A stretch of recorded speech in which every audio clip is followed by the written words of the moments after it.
En esta oportunidad hablaremos sobre las decisiones en grupo. Un grupo es una congregación de dos o más personas que actúan de forma interdependiente, siguiendo un objetivo o un interés común. Existen diferentes categorías o tipos de grupo. Empezaremos hablando de forma general sobre las características, ventajas y desventajas de cualquier tipo de grupo. Los comités, los equipos de estudio y los grupos de trabajo son con frecuencia un componente importante dentro del proceso general de toma de decisiones en una organización. El gerente que sabe cuándo y cómo utilizar a estos grupos alcanzará un éxito mayor que el que no está en esas condiciones o no tiene estas habilidades. Las razones por las cuales un gerente debería optar por utilizar a los grupos como ayuda en el proceso de toma de decisiones son básicamente dos. La primera es que la capacidad de tomar decisiones de un gerente de forma individual está muy restringida por sus limitaciones de conocimiento y razonamiento que éste tenga sobre un asunto en particular, por la disponibilidad de tiempo que él tenga y por el acceso a la información. Sin embargo, usar inteligentemente grupos para ayudar en la toma de decisiones pone al gerente en condiciones de agregar recursos al aumentar tanto la cantidad de información como su procesamiento. De esta manera, el grupo se va a convertir en una extensión del gerente. La segunda razón de utilizar grupos como ayuda en el proceso de toma de decisiones es que las personas que tomaron parte en el proceso de generar una decisión van a estar mucho más convencidas en la implementación de esta decisión. En cambio, cuando la decisión es tomada de forma externa o ajena a ellos, no se sienten tan comprometidos con ella. El grupo puede realizar actividades de análisis de problemas, proponer estrategias de solución y elegir alguna de las alternativas de solución si así lo determina el gerente, o puede ser que solamente el grupo tenga como función alguna de estas actividades en particular.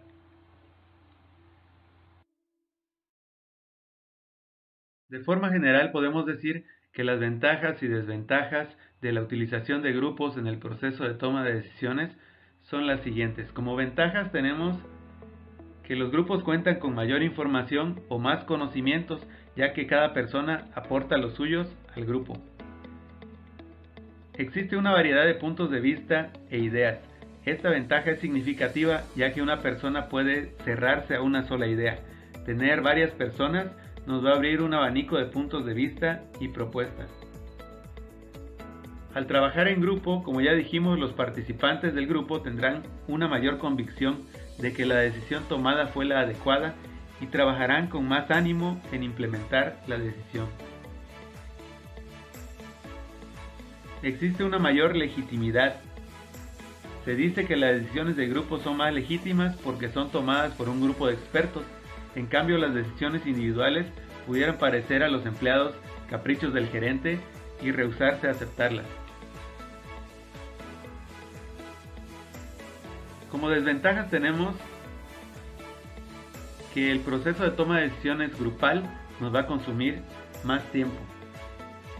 También es una desventaja el que puedan existir presiones para conformar el grupo, es decir, que algunas personas no estén a gusto de haber sido seleccionadas para participar en ese grupo y no estarán haciendo sus funciones correctamente.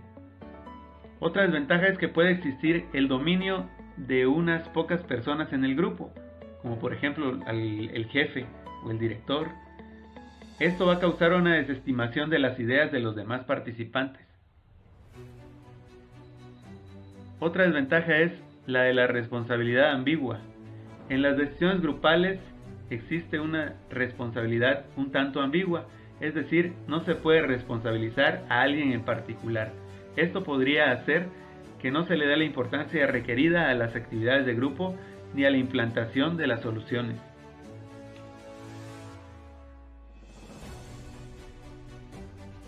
Un comité es un tipo de grupo, ya que es un conjunto de personas. Sin embargo, tiene la característica de que a este conjunto de personas se le ha encargado atender un asunto o problema en particular. En un comité de decisión, los participantes trabajan en un plan de acción. Generalmente va a haber un líder que modera la discusión. El objetivo del grupo es mantener el rumbo a medida que avanza hacia el consenso, por lo que los líderes deben de colocarse en una posición de influencia que les permita mantener y enmarcar el impulso.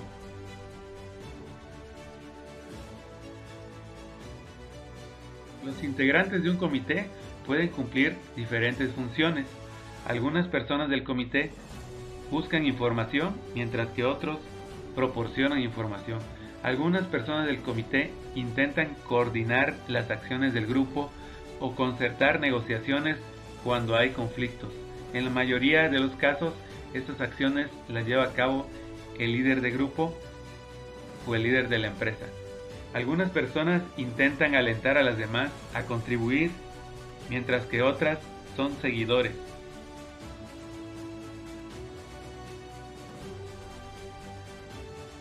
Al llevar a cabo las reuniones de comité, debemos de tomar en cuenta algunas recomendaciones que podrían ser de ayuda en la productividad o éxito de las sesiones. Debe asignarse el mismo espacio a cada participante.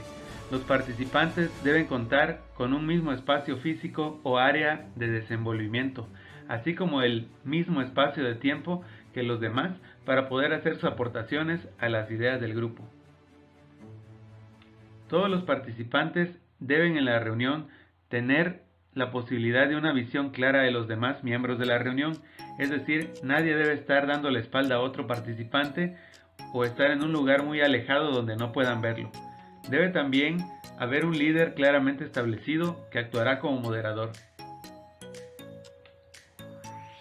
Debe también limitarse el número de participantes a un máximo de 30 personas. Un comité demasiado grande puede ser difícil de moderar y tendrá tiempos muchos más largos de sesión para poder alcanzar acuerdos.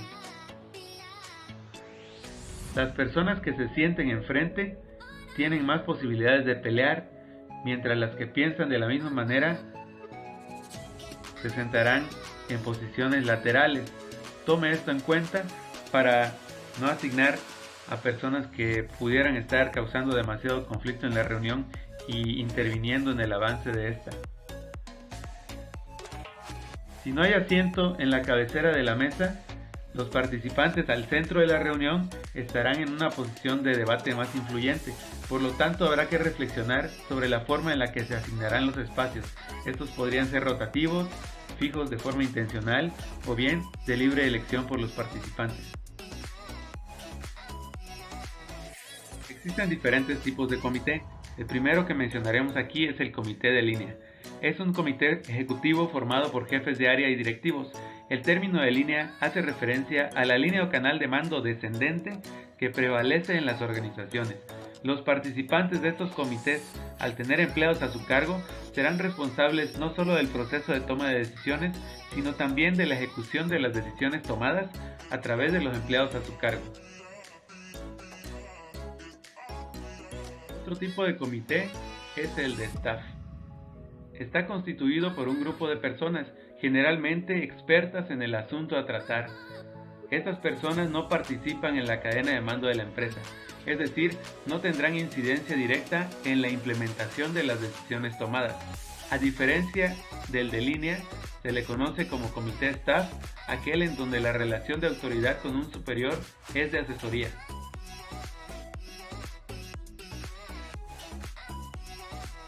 Entre las diferencias que podemos observar respecto a los comités de línea y de staff es que en el caso de los comités de línea, estos tienen autoridad para ejecutar y decidir los asuntos principales de una organización. Por otra parte, el staff no necesita esa autoridad, ya que ésta es ejercida sobre ideas o planes. Los órganos de staff están orientados hacia adentro de la organización para asesorar a los demás órganos. Otra clasificación de comités está en los formales e informales. Para el caso de los formales, estos son aquellos que forman parte de la estructura organizacional, tienen ciertos deberes o funciones específicas a realizar, pudiendo contar con autoridad. La mayoría de estos comités tienen un cierto grado de permanencia o duración dentro de la empresa. Por otro lado tenemos los comités informales. Estos se organizan sin que se les delegue una autoridad específica, sino que se forman únicamente para realizar acciones de análisis grupal o de decisión grupal sobre un problema muy en particular.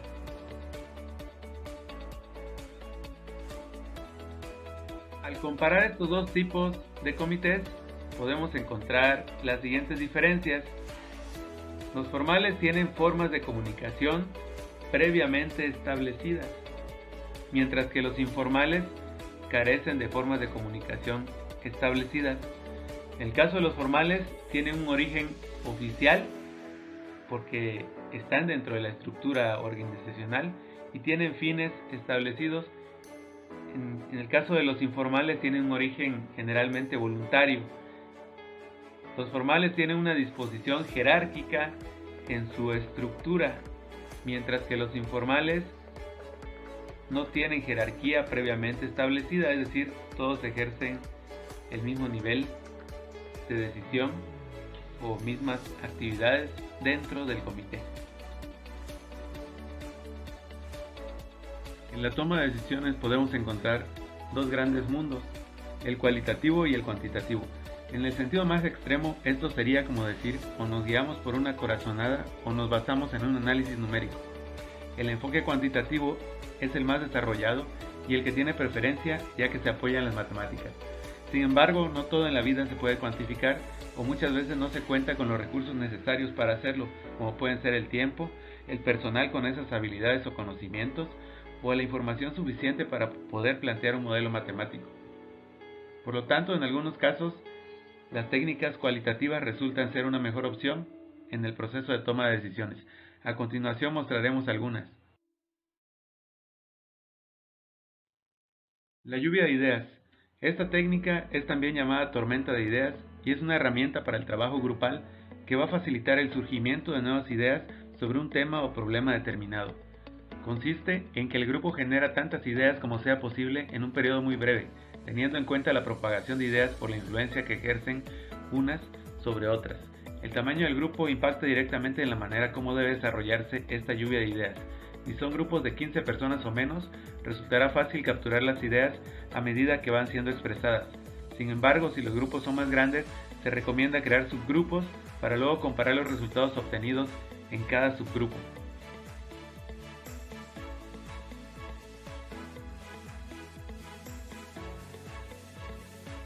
Puede utilizar la lluvia de ideas cuando se presenten algunas de las siguientes necesidades. La necesidad de liberar la creatividad en los equipos de trabajo. La necesidad de involucrar a todos en el proceso de toma de decisiones. La necesidad de identificar oportunidades para la mejora.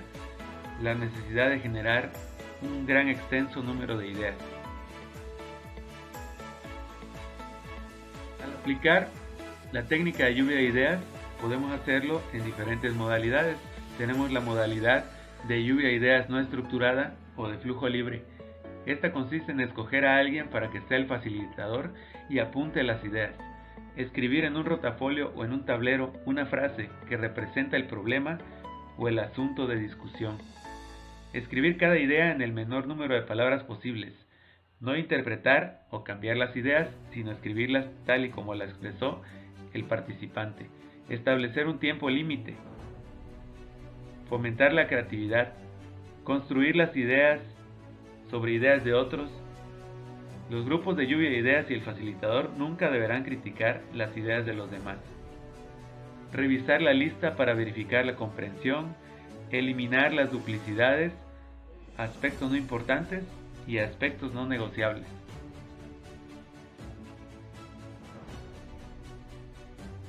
Otra modalidad de la lluvia de ideas es la estructurada o en círculo. Tiene las mismas metas que la lluvia de ideas no estructurada. La diferencia va a consistir en que cada miembro del equipo presenta sus ideas siguiendo un orden.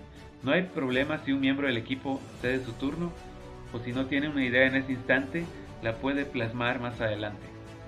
Otra modalidad es la lluvia de ideas silenciosa o lluvia de ideas escrita.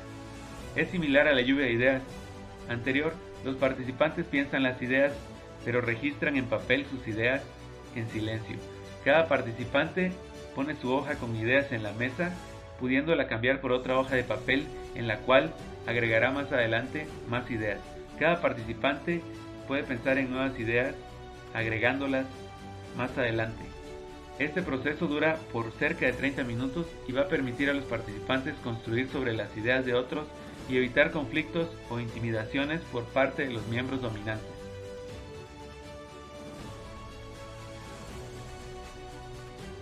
La sinéctica. La palabra sinéctica tiene un origen griego y significa unión de elementos distintos y aparentemente irrelevantes. Es un método que combina lo divergente con lo convergente, busca respuestas no convencionales o creativas a un problema y al final converge en una solución. Entre sus ventajas tenemos la de que permite abordar problemas complejos por segmentos o descomposición de estos. Aumenta las posibilidades de encontrar soluciones creativas. Entre las desventajas están que su uso requiere de un entrenamiento o bastante práctica para aprender a utilizarla correctamente. ¿Cuáles son los planteamientos o postulados que caracterizan la teoría sinéctica? La creatividad de las personas puede aumentar si las personas logran comprender el cómo trabaja su mente dentro del proceso creativo. Es preciso que las personas entiendan que en el proceso creativo el elemento emocional es más importante que el intelectual y el irracional más importante que el racional. Se debe tener claro que si se quiere aumentar las posibilidades de éxito en el proceso creativo de la sinéctica, es preciso que sean comprendidos los componentes emocionales e irracionales. Otro postulado es el de que se debe volver conocido lo extraño y volver extraño lo conocido. Para llevar a cabo el proceso creativo de la sinéctica pueden utilizarse algunas de las siguientes técnicas. Una de ellas es la analogía personal. Este mecanismo de aplicación de la sinéctica promueve que la persona se involucre directamente con el problema, es decir, se familiarice con él, va a volver familiar lo que en un principio le era extraño, poniendo en práctica la analogía a través de una pregunta: si yo fuera, ¿qué haría? Con este método se busca lograr una fusión imaginaria entre una persona, objeto o situación. Esto promueve la mirada desde dentro sobre los sentimientos, pensamientos y formas de actuar propios de cada persona.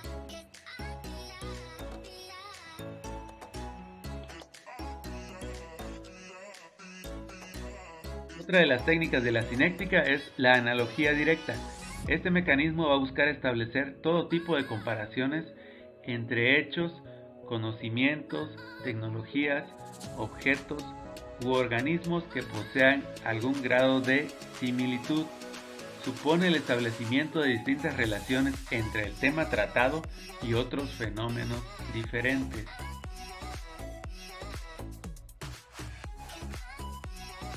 Otra de las técnicas de la sinéctica es la de la analogía simbólica.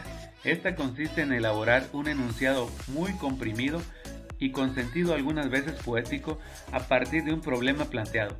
Para lograrlo se recomienda escoger una palabra clave relacionada con el problema y preguntarse cuál será su esencia.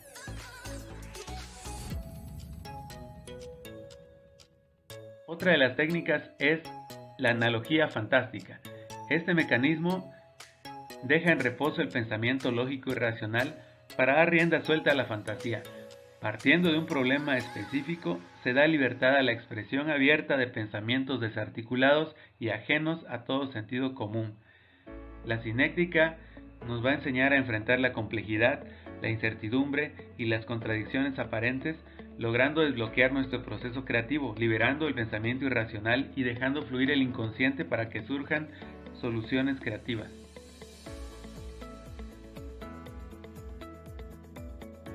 Las fases técnico-prácticas del método de sinéctica son las siguientes. La primera es la del problema como aparece. Esto se refiere a cómo va a ser planteado a los creativos o por los creativos el problema, cómo se suscitó, tal y como se suscitó se va a plantear. La segunda técnica es la de hacer familiar lo extraño. Consiste en un análisis para revelar componentes y factores del problema. También consiste en volver el problema de ser algo extraño, pasarlo a un esquema familiar o conocido. Otra técnica es la del problema como es entendido. Consiste en hacer minuciosamente un análisis detallado para completar la maduración del problema como aparece. Teníamos el problema como aparecía inicialmente. Después se fue observando, analizando, revelando componentes y factores, familiarizándonos con el problema, y ahora ya podemos nosotros detallar la forma en la que estamos entendiendo el problema. Otra técnica es la de mecanismos operacionales. Estas van a ser analogías metafóricas relativas al problema tal como es entendido. Otra técnica es la de hacer extraño lo familiar. Contraria a la vista anteriormente, esta técnica pasa a percibir el problema como algo ajeno a nosotros, algo visto desde una perspectiva externa. Esto nos va a ayudar a poder visualizar desde otro contexto el mismo problema y plantearnos otras ideas para poderle dar solución. La actividad mental hacia el problema alcanza estados como la inclusión, la postergación, la especulación, que la teoría cinética describe como clima psicológico más propicio para llevar a cabo el proceso de innovación. Integración de los estados con el problema. Alcanzados estos estados propicios para la innovación, se compara conceptualmente la más aproximada analogía con el problema tal como éste es entendido. De esta manera se libera de su rigidez. El punto de vista innovador, este es obtenido como consecuencia de la integración de la comparación anterior, dándole un sentido técnico o de aplicación. La solución o meta de la investigación es el punto de vista que es llevado a la práctica para su ensayo.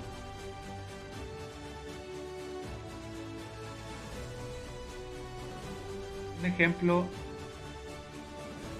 de la cinética no necesariamente debe contener todos los aspectos abordados en la teoría. En el siguiente ejemplo realizaremos la aplicación del método de la cinética para buscar mejorar el servicio de un restaurante. Para esto se reúne a 4 personas expertas en el ámbito de calidad de servicio. Como primer fase de la aplicación de la cinética tendríamos la manera en la cual se presenta el problema a los participantes. El problema se presenta de la siguiente manera, diciendo que se realizó una encuesta sobre la calidad del servicio de un restaurante, encontrando que al 20% de los encuestados no les pareció el servicio brindado. Una vez abordado la forma en la cual se da a conocer el problema, se van a presentar a los participantes detalles sobre las encuestas realizadas y cada una de las respuestas de los clientes. Esto con la finalidad de que analicen y se pueda descomponer el problema, familiarizándose con este. Después, los participantes describirían la forma en la que ellos entienden este problema después de haberlo conocido y analizado y descompuesto en sus partes.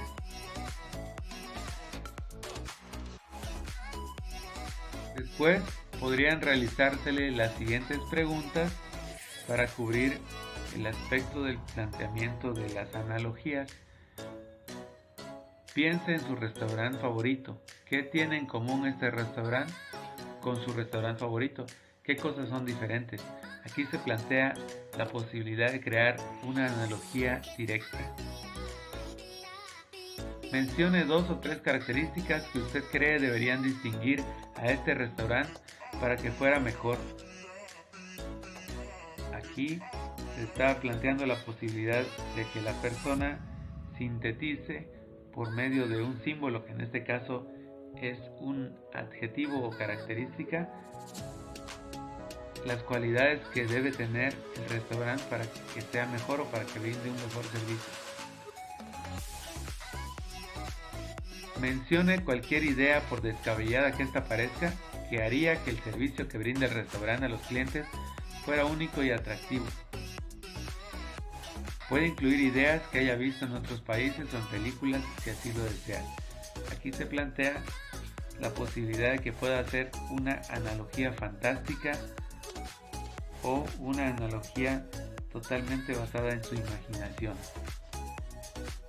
Si usted fuera de la competencia y supiera de la existencia de este problema, ¿cuáles serían sus reflexiones respecto a nuestra empresa y el problema que tenemos actualmente? ¿Qué cree que haría la competencia en esta situación? Aquí se plantea la posibilidad de estar desde fuera del problema, desde analizar el problema desde una perspectiva externa. Sería hacerlo familiar externo.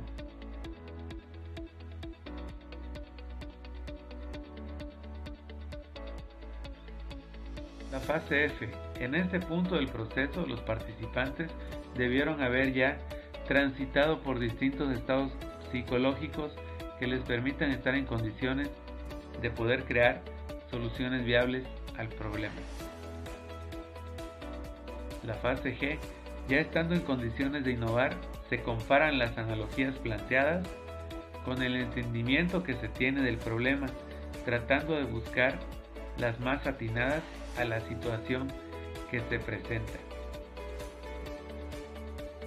En la fase H, se elabora una solución innovadora al problema como resultado de las comparaciones anteriores. Y en la fase I, que es la última, el punto de vista o solución innovadora es llevada a la práctica.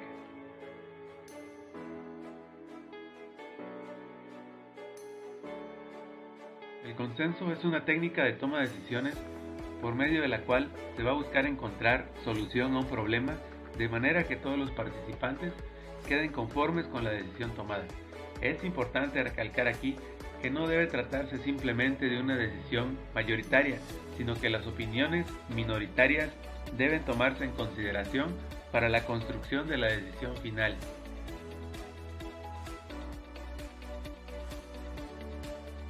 Entre las ventajas de las decisiones por consenso tenemos que se va a buscar una opción con la que todo el mundo se sienta representado. Por lo tanto, no habrá sensación de haber perdido.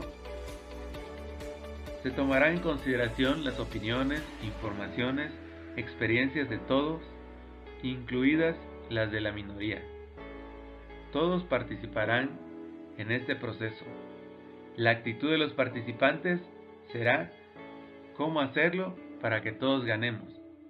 Entre sus desventajas está la de que llegar a un consenso requiere de mucho tiempo, organización y una capacidad y colaboración por parte de los participantes, lo que implica un aprendizaje mínimo en la interacción grupal, es decir, habilidad y experiencia de los implicados en el trabajo por consenso. Cuando se quiere compartir valores o experiencias, no será útil y no nos va a permitir las decisiones rápidas.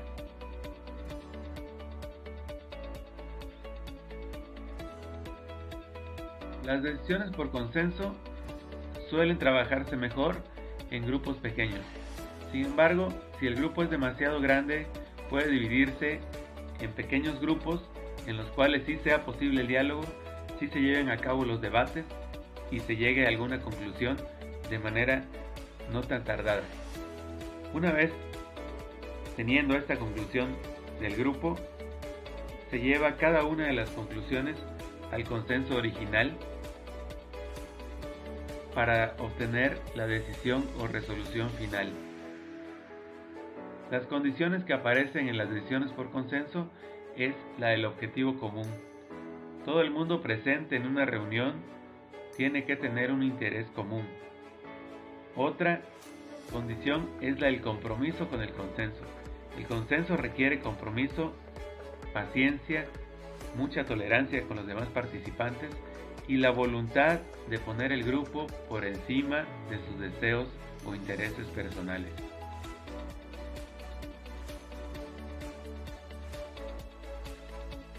Las decisiones por consenso necesitan tiempo suficiente. Si bien todas las técnicas para la toma de decisiones necesitan de tiempo para alcanzar resultados de calidad, las decisiones por consenso son unas de las que más tiempo van a requerir debido a la dificultad que se tiene en tener a todos conformes con el resultado obtenido. Debe llevarse a cabo un proceso claro. Es esencial que todo el grupo comprenda cuál es el proceso a utilizar en la reunión. Van a existir variaciones en el proceso, aunque tengamos mucha experiencia en estas herramientas. También es posible que el grupo use el proceso de una manera diferente, por lo cual habrá que analizar cómo están llevando a cabo las cosas y rectificar en caso de ser necesario. También se debe tener una buena dinámica y participación activa. Para esto hay que nombrar una o más personas que actúen como moderadores para hacer que la reunión se lleve a cabo o transcurra de una forma más suave o no se sienta el transcurrir de esta reunión.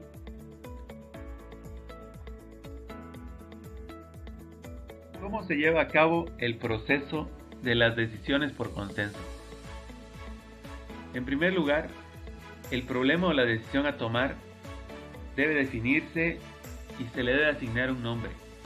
Es útil hacer esto de tal manera que queden separados los problemas y las preguntas o cuestiones personales que se tengan sobre ellos. Debe hacerse una lluvia de ideas sobre las posibles soluciones, poner todas por escrito, incluso las que parezcan más locas, mantener la atención para recoger las ideas rápidas y espontáneas. Se debe crear un espacio para las preguntas o aclaraciones sobre la situación en cuanto a las posibles soluciones. Debe haber un debate de las opciones o posibles soluciones que fueron apuntadas.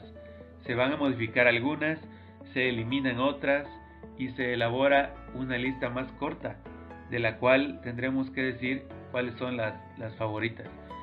Se expone la propuesta o selección de propuestas para que todo el mundo lo tenga claro. Se van a discutir los pros y los contras o ventajas y desventajas de cada propuesta. Hay que asegurarse de que cada uno de los participantes tenga la oportunidad o el espacio para poder hacer aportaciones. Si hay una objeción importante, se va a volver al apartado de discusiones. Esto es uno de los aspectos que más tiempo nos puede llevar, porque todas las personas deben preferentemente opinar sobre las propuestas. A veces habrá que volver hasta el apartado 4.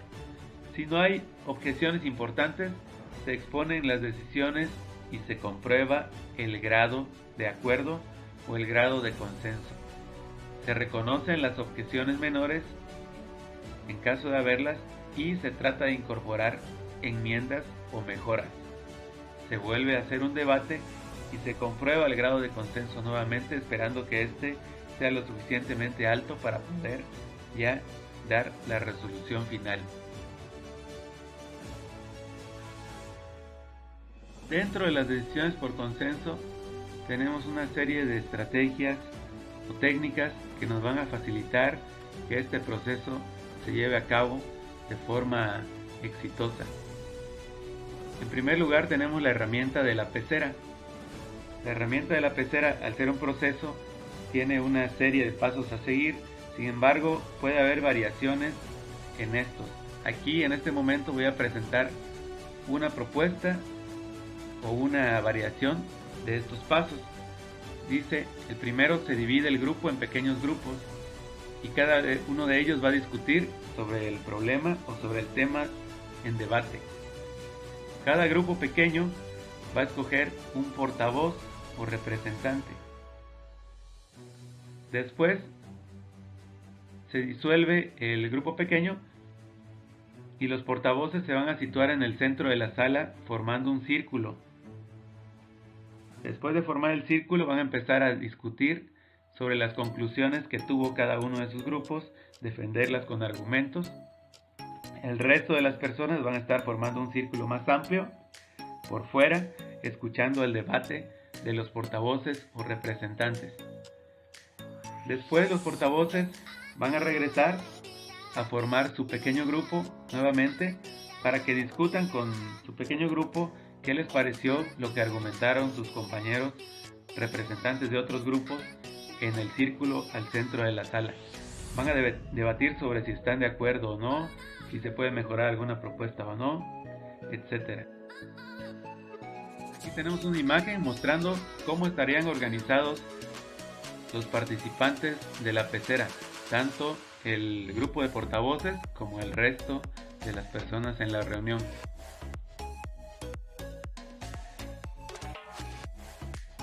Después de haber discutido en los grupos reducidos, los portavoces volverán al centro de la sala e iniciarán nuevamente otro debate para decidir las conclusiones finales. Para agilizar la decisión final, puede ayudar que los portavoces no se entretengan comentando los puntos en los que están de acuerdo, sino que se centren en los que su grupo tiene dudas u objeciones. Los miembros de cada grupo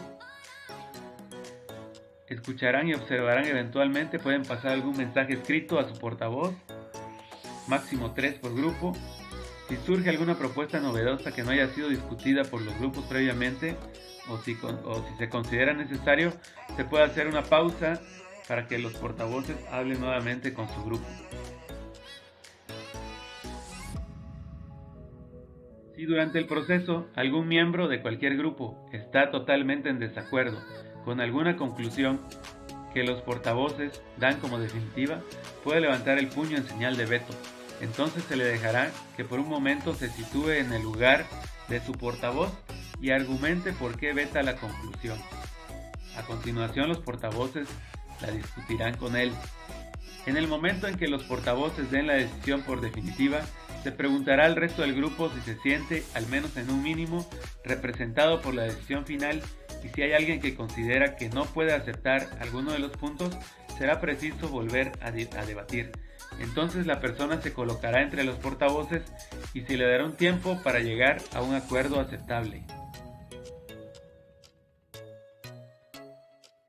Para trabajar con esta herramienta es importante que se haya delimitado el tiempo de discusión y el tiempo durante el debate. Puede ser de ayuda que el moderador indique cómo se organizará el tiempo total disponible, el tiempo que se puede dedicar a cada punto, el tiempo de las reuniones de los subgrupos, etc.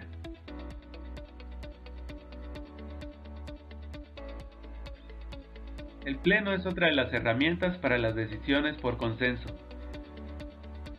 Para la realización del pleno se supone que previamente existían grupos de trabajo o equipos de trabajo que tenían como tarea buscar propuestas de solución a algún problema en particular. En la reunión de pleno se presentan estos equipos de trabajo, exponen sus propuestas de solución, dando argumentos a estas propuestas y colocando una cartulina en donde integran el texto y características de la propuesta. Cada equipo de trabajo tendrá que hacer esta exposición y tendrá que dejar pegada su cartulina al frente de la reunión. Una vez que están todas las propuestas argumentadas y han sido las cartulinas colocadas en la reunión, las demás personas asistentes al pleno serán proporcionadas de lápices de colores o bien pegatinas de colores, las cuales tendrán la función de hacer ver cuál es el grado de consenso o de acuerdo que tiene cada persona con cada propuesta. Es decir, por ejemplo, al equipo 1, si yo estoy totalmente de acuerdo con la propuesta, le voy a pegar una pegatina en color verde. Si tuviera yo dudas, le pego una pegatina en color azul. Si tuviera dudas sobre el equipo 2, pues a ese le pongo un color azul. Si con el equipo 3 estoy totalmente en desacuerdo, le pongo una pegatina en color rojo.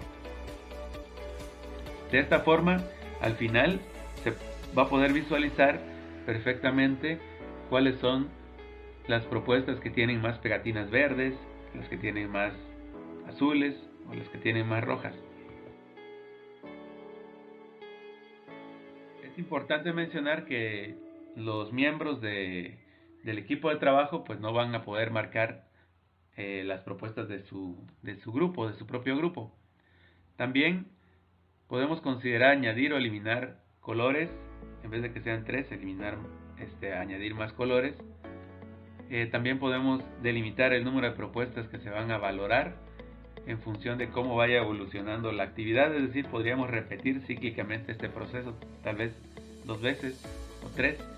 La idea es que, como dijimos, al final va a ser fácil visualizar cuáles son las propuestas mejor aceptadas con estos colores perfectamente identificados.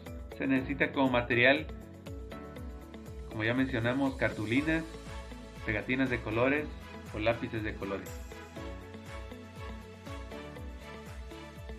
La técnica de Delphi es otro método para la toma de decisiones por consenso.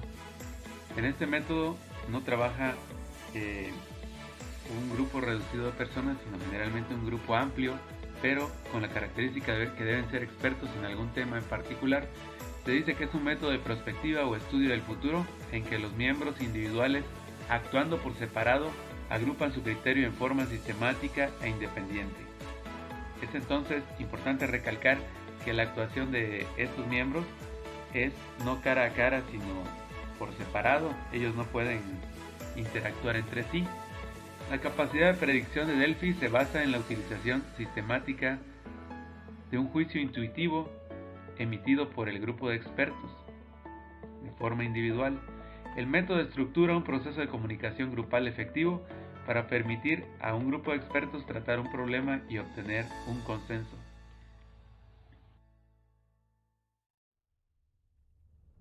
En esta técnica intervienen dos tipos de sujeto.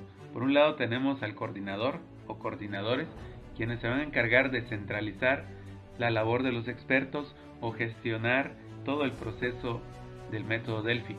Por otro lado tenemos a los expertos. Estos deben ser personas que conozcan bien sobre el problema que se les plantea y, si es posible, procedan de diferentes campos de la ciencia con el fin de obtener una visión más rica del problema.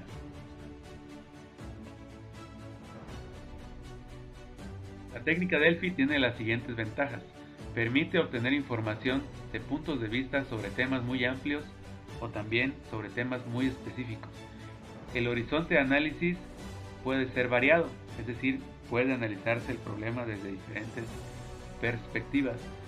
Permite la participación de un gran número de personas sin que se forme el caos. Esto es porque no van a estar en un solo lugar debatiendo las personas, sino que se trata el problema, digamos, de forma remota o a distancia. Ayuda a explorar de forma sistemática y objetiva problemas que requieren la concurrencia y opinión cualificada. Elimina o aminora los efectos negativos de las reuniones de grupo cara a cara. Como desventajas tenemos un costo elevado, ya que se necesita generalmente contratar a un equipo de expertos externo a la empresa y obviamente tenemos que devengarles un sueldo. El tiempo de ejecución también es alto, desde el periodo de formulación hasta la obtención de los resultados finales. Requiere de una masiva participación para que los resultados tengan una significancia estadística. Es importante saber o tener presente que los resultados que vayamos obteniendo de los expertos se van procesando de forma estadística para ver cuál es, digamos, el porcentaje de acuerdo que tienen ellos respecto a los problemas o situaciones que se les están planteando. El grupo debe tener un alto grado de correspondencia con los temas a ser tratados en el ejercicio. Esto nos quiere decir que debemos de buscar gente que conozca sobre el tema en particular que se va a abordar. Una parte crítica del método son las preguntas del cuestionario. En este método se elabora una serie de cuestionarios o cuestionamientos dirigidas a que los expertos expresen su opinión sobre estas. Por lo tanto, la elaboración de estos cuestionarios es muy importante. Pudiera haber sesgos en la elección correcta de los participantes.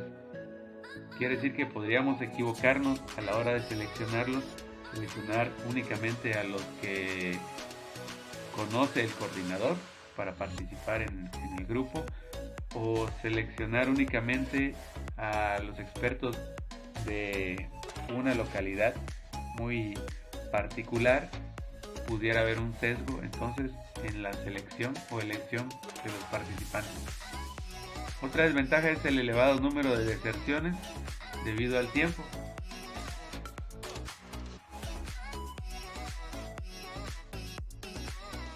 La técnica Delphi presenta las siguientes características. La primera de ellas es el anonimato. Durante el tiempo que se está llevando el proceso Delphi, ningún experto debe conocer la identidad de los otros que componen el grupo de debate. En caso de que se conociera la identidad de sus compañeros, miembros del grupo, estos podrían contactarse entre sí y quizás formar equipos generando una sola idea en vez de varias. Por lo tanto, no es lo adecuado. Otra característica es la iteración y realimentación controlada. La iteración se va a referir al hecho de presentar en repetidas ocasiones a los expertos cuestionarios. De forma adicional a los cuestionarios, se va a presentar información y conclusiones del proceso anterior con la finalidad de que vayan conociendo los diferentes puntos de vista generados anteriormente y modificar su opinión para hacer más reducidas el conjunto de alternativas de solución posibles. Otra de las características es la de la respuesta que se le va a dar al grupo. Esta debe ser después de la primera iteración o repetición, debe ser una respuesta presentada en forma estadística. Se le va a presentar a los expertos no solo el punto de vista de sus compañeros y de la mayoría, sino que también las diferentes opiniones indicando el grado de acuerdo que hasta el momento se ha obtenido o el grado de consenso.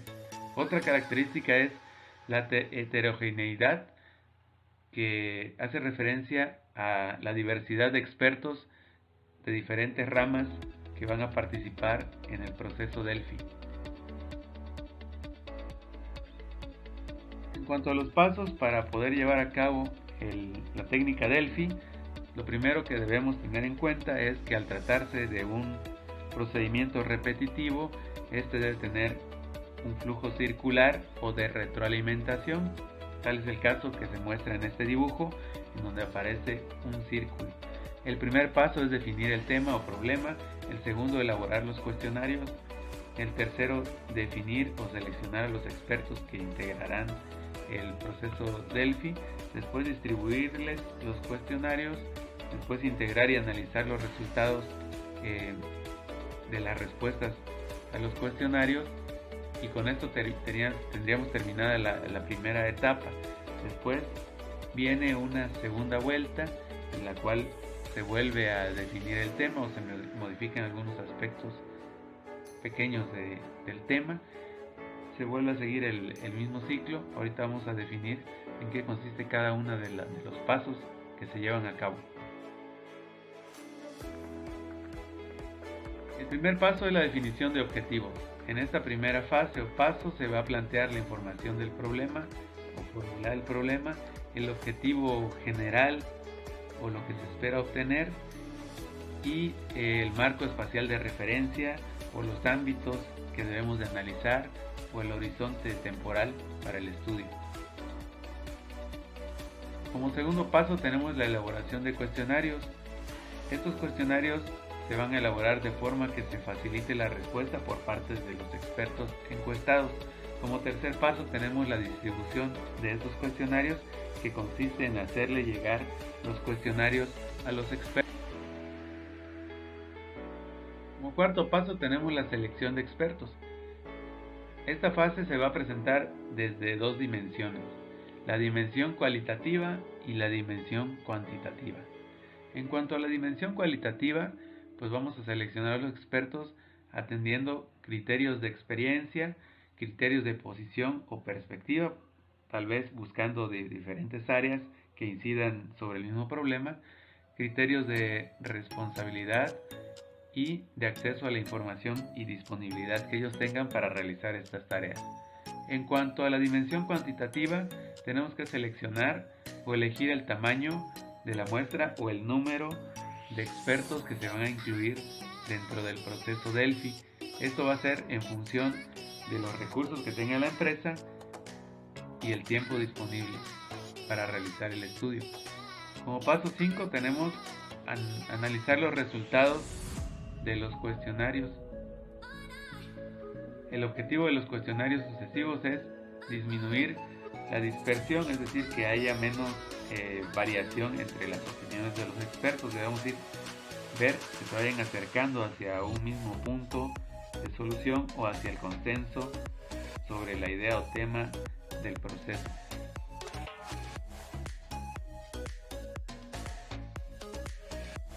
Otra de las técnicas cualitativas para la toma de decisiones es la interacción didáctica.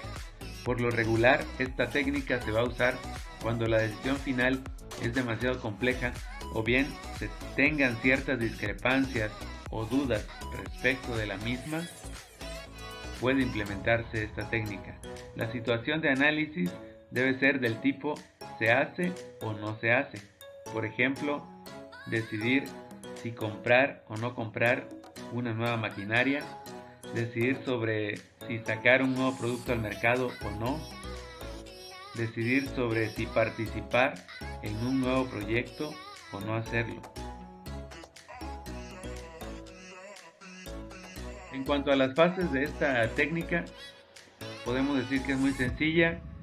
En el paso 1 se procede a seleccionar dos grupos. Uno va a aportar las ventajas de la idea o propuesta, mientras que el otro grupo va a aportar las desventajas que tenga la propuesta. Después se van a intercambiar de lugar. Los que tenían que aportar ventajas ahora darán desventajas y los que tenían que dar desventajas ahora darán ventajas. Este análisis es particularmente útil cuando en un principio algunas personas se muestran renuentes a observar ambas cosas, es decir, se centran solamente en las ventajas o solamente en las desventajas.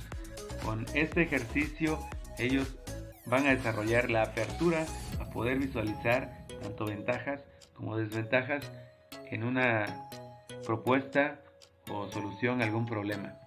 Algunas veces se pueden encontrar aportes en común que conlleven a que podamos encontrar una decisión final utilizando esta técnica.